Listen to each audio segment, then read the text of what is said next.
अस्सलाम वालेकुम वरहमतुल्लाहि वबरकातुह।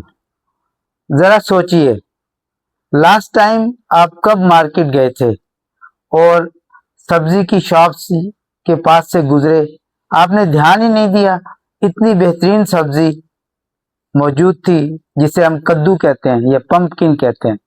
इतनी बेहतरीन सब्जी, अगर उसके बारे में आपको बताऊं तो आप अगली दफा जब जाएंगे तो सब कुछ छोड़ देंगे और कद्दू जरूर लेकर आएंगे। कद्दू का सबसे बड़ा फायदा यह है कि इसमें गामा टोकोफिरोल, जिसे विटामिन ई कहते हैं, वो केमिकल होता है।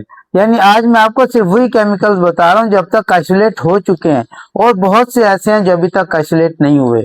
और आखिर में मैं आपको एक हदीस शरीफ भी बताऊंगा कद्दू के हवाले से, और उसका हवाला भी दूंगा ताकि आप चाहें तो जाकर पढ़ सकते हैं।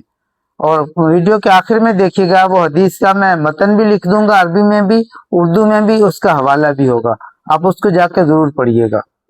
मैंने बताया विटामिन ई होता है इसमें, जिसे हम कहते हैं गामा टोकोफिरोल।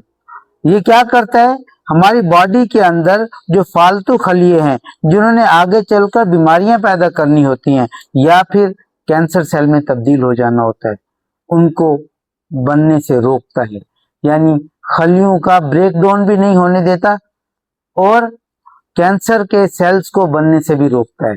यानी खलियात की सेल्स की हिफाजत करता है विटामिन ई। फिर दूसरा जो इसमें एक्टिव इंग्रेडिएंट है वो लिनोलेइक एसिड। लिनोलेइक एसिड क्या करता है, जिसमें चर्बी का रेशो, यानी ब्लड में चर्बी का रेशो कम करता है, ब्लड में चर्बी की मिकदार को बढ़ने नहीं देता, जिसकी वजह से जिसका अल्टीमेट इफेक्ट हमारे दिल पर आता है और हमारा दिल मजबूत हो जाता है। तीसरा जो केमिकल है उसको कहते हैं बीटा सीटोस्टिरोल। बीटा सीटोस्टिरोल क्या करता है, ये इसका काम भी खून के अंदर चर्बी की मिकदार को, यानी कोलेस्ट्रॉल को कम करना है, और इसका अल्टीमेट इफेक्ट जाकर प्रोस्टेट ग्लैंड पर पड़ता है। प्रोस्टेट ग्लैंड क्या है, मर्दों के अंदर मसाने के, यानी यूरिनरी ब्लैडर के नेक पर एक ग्लैंड है, उसका साइज बढ़ जाए तो मर्दों में पेशाब का बार बार आना, ये तकलीफ होती है।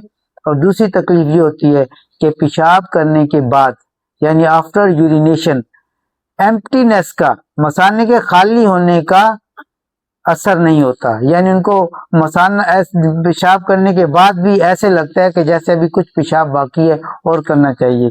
इसी वजह से बड़ी उम्र के मर्दों को वॉशरूम में पेशाब करने में बहुत देर लगती है, और इवन पेशाब के फ्लो को भी रोकता है, तेजी से पेशाब आने नहीं देता।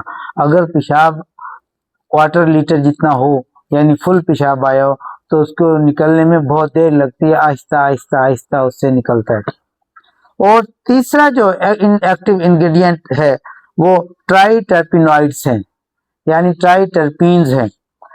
इसका काम क्या है, हमारी जिल्द को ग्लो कराना, जिल्द को साफ सुथरा रखना, और मैंने पहले भी बताया कि इसका इफेक्ट भी कैंसर सेल्स को रोकने का है। इसके अलावा पंपकिन्स के पेप्टाइड्स हैं, यानी हैं तो ये बेसिकली अमाइनो एसिड्स, इनकी लंबी चेन है, पेप्टाइड्स हैं। इनका काम क्या है कि ये माइक्रोब्स के इफेक्ट को, यानी माइक्रोब की ग्रोथ को, माइक्रो ऑर्गेनिज्म, ये माइक्रोब्स की ग्रोथ को रोकता है। इसके साथ साथ फंगस के अटैक को भी रोकता है। अगर कोई फंगस का सेल हमारी बॉडी में चला जाए तो उसको भी किल करता है। तो आप सल्लल्लाहु अलैहि वसल्लम शोरबे से कद्दू ढूंढ ढूंढ के खा रहे थे, यानी कद्दू आप सल्लल्लाहु अलैहि वसल्लम को पसंद था। अब जाहिर सी बात है, नबी पाक सल्लल्लाहु अलैहि वसल्लम कद्दू के फवाइद तो साइंसी जुबान में नहीं बताने बैठते, उनका एक अमल ही क़यामत तक के लिए हमारे लिए मशाल राह बन गया। तो हम भी बस सिंपल, अगर ये सारे फवाइद जानते हो या ना जानते हो, इसलिए कद्दू खाएं कि हमारे नबी पाक सल्लल्लाहु अलैहि वसल्लम को पसंद था। अब ये हदीस उनके हवाला के लिए मैंने यहाँ टैग कर दी है।